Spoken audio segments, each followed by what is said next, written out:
दोस्तों ये सुनकर देश की खुशियां मातम में उस वक्त बदल गई जब ये पता चला कि बेंगलुरु भगदड़ में मरने वाले 11 लोगों की उम्र महज 35 साल से भी कम थी। पहली बार आईपीएल विजेता बनी आरसीबी को सामने से देखना, अपने आइडल अपने हीरो विराट कोहली को ट्रॉफी के साथ देखना इतना भारी पड़ जाएगा ये किसी ने नहीं सोचा था। आरसीबी फैंस ने आरसीबी की जर्सी पहन रखी थी, उनके हाथ में आरसीबी के झंडे थे। एक बच्चे ने तो अपने हाथ में आरसीबी की ट्रॉफी भी वो अपने साथ लेकर आया था, उसके सपनों के साथ वो ट्रॉफी भी वहीं दफन हो गई। इन तस्वीरों को जिसने देखा मानो बस यही कहा कि क्यों भगवान क्यों, आखिर इनका क्या कसूर था। क्या इस देश में अपने हीरो अपनी टीम को देखना भी आपकी जान से हाथ धोने जैसा है? इस वीडियो में आप आगे देखेंगे तो आपकी आंखें खुल जाएंगी कि देश की हालत आज बस से बदतर हो चुकी है। आरसीबी की जीत की खुशियों में 24 घंटे में ही ग्रहण लग जाएगा, ये किसने सोचा था। एक 11 साल की मासूम बच्ची का वीडियो सोशल मीडिया पे वायरल हो रहा है। उसका क्या कसूर था जो आरसीबी की टी शर्ट पहनकर अपने हीरो को सिर्फ देखने गई थी। लेकिन thank God at least Virat Kohli ने तो मरने वालों के लिए स्टैंड लिया। और कल भी मैंने वीडियो में बोला था कि हमें अपने खिलाड़ियों पर पूरा भरोसा है कि अगर उन्हें इसकी जरा सी भी जानकारी होती कि हम यहाँ जश्न मना रहे हैं और बाहर हमारे फैंस मर रहे हैं तो विराट कोहली और तमाम खिलाड़ी जश्न नहीं मनाते, उसे वही रोक देते। मगर खिलाड़ियों से वहां के नेताओं ने बोला होगा कि सब कंट्रोल में है, आप लोग 18 साल बाद ट्रॉफी जीते हैं तो एंजॉय करो, इसमें हमारे खिलाड़ियों का क्या दोष है, ये आप लोग कमेंट में बताएं। हम अगर इन दो कौड़ी के नेताओं ने कोई कसर नहीं छोड़ी थी 12 मौतों पर राजनीति करने की, और इन जैसे नेताओं की तो बात करना ही बेकार है, क्योंकि सच कहें तो कई बार ये लगता है कि इस देश में आम आदमी की मौत सिर्फ कागज का नंबर है। सरकार किसी की भी हो, कांग्रेस की, बीजेपी की या किसी और की, लेकिन इन लोगों के रगों में तो वही खिलौना खून दौड़ रहा है जिसके लिए लोगों की कोई जान की कीमत इनके लिए नहीं रह जाती। प्रयागराज में महाकुंभ होता है, वहां पर भी कोई सबक नहीं लिया गया। अल्लू अर्जुन की पिक्चर में भी भगदड़ मचती है, वहां पर भी कोई सबक नहीं लिया जाता। और अब बेंगलुरु में भगदड़ में 11 लोगों की मौत हो गई। और दोस्तों यकीन मानिए, लोग आरोप प्रत्यारोप, तू गलत मैं गलत, मेरी ट्रॉफी तेरी ट्रॉफी करते रह गए, और दूसरी तरफ 11-12 लोग जो कि आरसीबी के फैंस थे उनकी जान चली गई। आज कोई इस बात का जिक्र नहीं करेगा कि मरने वाले सिर्फ एक आंकड़ा नहीं थे, बल्कि वो इंसान थे। किसी के बाप थे, भाई थे, बेटे थे, माँ थे, बाप थे, बेटी थी, बहन थी, कोई इसका जिक्र नहीं करेगा। लोग सिर्फ नंबरों की बात करेंगे। और इसलिए मैं कहता हूँ कि इस देश में इंसानों की जान आज 2 कौड़ी की रह गई है, क्योंकि आरसीबी के जश्न में भगदड़ मचती है, सबको पता है, लेकिन क्यों मची ये किसी को नहीं पता। 18 साल बाद जीत के चलते ज्यादा भीड़ आने वाली है ये सबको पता था, लेकिन इंतजाम क्यों नहीं हुए ये किसी को नहीं पता था। भगदड़ को रोकने की जिम्मेदारी पुलिस प्रशासन की थी, सरकार की थी, लेकिन भगदड़ क्यों नहीं रुकी, ये पुलिस प्रशासन क्या कर रही थी, ये सरकार क्या कर रही थी, उसका आयोजन कौन करवा रहा था, क्यों करवा रहा था और किस बेकार तरह से आयोजन हुआ, इसकी जानकारी किसी को नहीं थी। लोग अपनी मस्ती में मगन थे, भगदड़ के बीच लोग मर गए ये सबको पता है, लेकिन जश्न क्यों नहीं रुका ये किसी को नहीं पता। और इसलिए सरकार और शासन प्रशासन से ये सवाल पूछना जरूरी हो जाता है, क्योंकि एक भारत में 2 भारत की तस्वीर सामने आई है। सवाल तो पूछे जाएंगे कि 18 साल बाद आरसीबी की जीत पर भीड़ उमड़ेगी। जब ये सब जानते थे तो इंतजाम क्यों नहीं किए गए? और तो और भीड़ की जिम्मेदारी लेने वाली पुलिस कहाँ थी? मुख्यमंत्री जानते थे कि हादसा हुआ है, फिर भी वहां पर लापरवाही क्यों बरती गई? क्यों जश्न नहीं रोका गया? क्या 18 साल बाद मिलने वाली ट्रॉफी 11 मासूम जिंदगियों और 25 घायलों से बढ़कर हो गई है?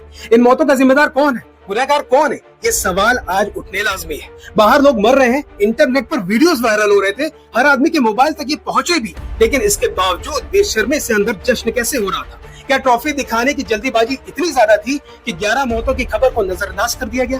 क्या ये सिर्फ इसलिए था कि राजनीतिक मंच पर छाती ठोंककर ये दिखाना था कि हमारा प्रदेश देश में नंबर 1 है?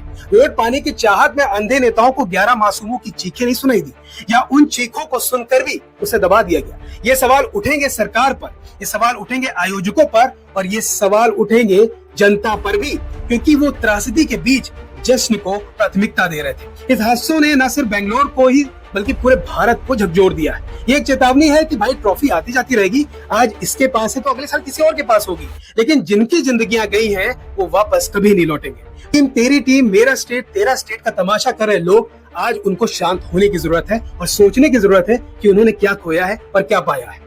क्योंकि दोस्तों जो मरा है वो भी हमारे और अब जैसा ही कोई था, वो भी इसी टीम के लिए झंडा उठा रहा था, इन्हीं खिलाड़ियों को देखने के लिए मरा जा रहा था। लेकिन जब वो मर गया तो इसी राज्य के मुख्यमंत्री, इसी राज्य के आयोजकों में ढेले भर की इतनी अकल नहीं थी कि उनकी मौत पर तमाशा बंद कर देते। आज जो नहीं है उससे पूछिएगा कि उनके घर वालों से पूछिए कि जिनके घर वाले मरे हैं क्या उनकी जिंदगी वापस लौट सकती है? और अगर मौत को हम एक सो कॉल्ड अनफॉर्चुनेट इवेंट कहकर भूल जाएंगे तो याद रखिएगा कल ये किसी और शहर में होगा, किसी और दीवार के पीछे होगा, ऐसी मौत बिछी होगी और हो सकता है कि अगली लाश आपकी या आपके किसी अपने की हो। और उस दिन हम आपसे पूछेंगे कि ये टीम, सरकार, स्टेट ट्रॉफी, इन सब का रोना क्या आप रो पाते हैं? दुनिया की सबसे ज्यादा आबादी वाले देश में अब 200 जान की कोई कीमत नहीं रह गई। भारत बड़ा अजीबोगरीब देश मुझे कई बार लगता है। इस देश में जश्न की भूख खून की प्यास बन चुकी है। इस देश में कुछ भी हो, हर चीज को तमाशा बना दिया जाता है। एक इवेंट के तौर पर माहौल बनाइए, हर मौके को पोस्टर पे छपवा दीजिए और इसी चकाचौंध में जब लोग मरते हैं तो चीखें दब जाती है। मतलब खुद सोचिए कि ट्रॉफी की चमक लाशों पर भारी पड़ गई। हमारी संवेदनशीलता इतनी मर गई है कि हम इतना गिर चुके हैं कि ट्रॉफी की चमक लाशों की चीखों को दबा दिया जाता है। दोस्तों, क्या सियासत और जश्न की भूख ने हमारी इंसानियत को ही कुचल दिया है? वो 11-12 लोग जो मर गए, और ये आंकड़ा है कि और ज्यादा बढ़ रहा होगा, जिसे भी शायद दबा दिया जाए। ये जीत का जश्न नहीं था, ये हमारी संवेदनाओं का जनाजा था। सोशल मीडिया में लोग नाराज हैं, अपनी भड़ास निकाल रहे हैं। क्या लगता है आपको कि आखिर चूक कहाँ हुई? गलती किसकी है? क्या खिलाड़ी भी इसमें दोषी है? आरसीबी की जीत की खुशियां सो कॉल्ड वो 11 मासूम जिंदगियों ने दम तोड़ दिया। आपका ज्यादा टाइम नहीं लूंगा, बस इतना कहूंगा कि दुनिया के सबसे पॉपुलेशन वाले देश में आज आपकी जिंदगी की कीमत एक कॉकरोच से ज्यादा नहीं रह गई। इस बात को आप जितना जल्दी हो सके मान लीजिए। दोस्तों, यहाँ सबसे घटिया बात पता है आपको क्या है? कि सरकार की ओर से ये बोला गया कि हमने तो पहले ही कहा था कि 40-50 हजार की कैपेसिटी वाला स्टेडियम था, अब लोग ही ज्यादा आ गए तो हम क्या करें? इसका जवाब अभी मैं आपको थोड़ी देर में दूंगा, मगर आज क्रिकेट की दीवानगी ने अपने आने वाली पीढ़ी तक को रोन दिया है। लोग खुद गए और साथ साथ अपने मासूम बच्चों को भी ले गए। दोस्तों, आपको ही अपनी फैमिली की रक्षा करनी होगी, कोई और नहीं करेगा। ये विश्वास रखिए कि आप भेड़ बकरियों की तरह सिर्फ एक नंबर है इस सरकार के लिए, इन बिजनेसमैनों के लिए, इन फ्रेंचाइजियों के लिए। और सवाल तो सरकार से पूछा ही जाएगा कि उस 12 साल की मासूम बच्ची का जो वीडियो सोशल मीडिया पर वायरल हो रहा है, उसका क्या कसूर था? जो आरसीबी की टी शर्ट पहनकर अपने हीरो को सिर्फ देखने गई थी, उन 11-12 लोगों को क्या उनका कसूर था? और 25 घायलों का क्या कसूर था जो आज जिंदगी और मौत की जंग लड़ रहे? दोस्तों, 4 तारीख को जब आरसीबी जीती थी, उसके चंद घंटों में ही बेंगलोर की सड़कों पर जश्न मनाया जाने लगा था। पुलिस प्रशासन ये सब देख रहा था, तो फिर आपने क्यों वहां पर पुख्ता बंदोबस्त नहीं किया? जिससे एक बात साफ हो गई कि हमारे देश में क्राउड मैनेजमेंट की जो स्थिति है वो बेहद घटिया और कभी न सुधरने वाली है। जब महाकुंभ में लाखों लोग मर गए तो आंकड़ा 30-40 का बताया गया था। तभी बात ये समझ में आ गई थी कि हमारे देश में जिंदगियों का कोई मूल्य सरकार की नजर में तो नहीं। इतने वीडियो बनाए हम सभी ने। दिल्ली रेलवे स्टेशन में भगदड़ में लोग मरे, सीसीटीवी रातों रात ठिकाने लगा दिए। मोरबी ब्रिज के ऊपर पिकनिक बनाते लोग मर गए, तब भी सरकार चुप थी। अल्लू अर्जुन की मूवी रिलीज होती है, उसमें भी लोग मारे जाते हैं, और अब क्रिकेट का सेलिब्रेशन हो रहा था तो वहां पर भी लोग मर गए। एक बात की 100 बात कि लोग मरे नहीं है, उन्हें जानबूझकर मारा जा रहा है। क्योंकि गलती एक बार होती है, चूक एक बार होती है, मगर बार बार जानबूझकर अनजान बने रहना गलती नहीं है। ये बात हमें और आपको समझनी पड़ेगी ताकि ऐसा हादसा आगे ना हो। क्योंकि नेताओं का, इन सरकारों को इससे घंटा फर्क नहीं पड़ता कौन जी रहा है, कौन मर रहा है। बस उन्हें एक पर्टिकुलर डेट में आपका वोट चाहिए, बाकी आप मरते हो तो मरते रहो। सोशल मीडिया में लोग नाराज हैं, अपनी भड़ास निकाल रहे हैं। क्या लगता है आपको कि आखिर चूक कहाँ हुई? गलती किसकी है? क्या खिलाड़ी भी इसमें दोषी है? दोस्तों, अपनी राय नीचे कमेंट में जरूर बताएं, क्योंकि आज ये किसी मासूम की 11-12 मौतों पर राजनीति का सवाल है। इस वीडियो को ज्यादा से ज्यादा लोगों तक जरूर शेयर कर दें। जय हिंद, वंदे मातरम।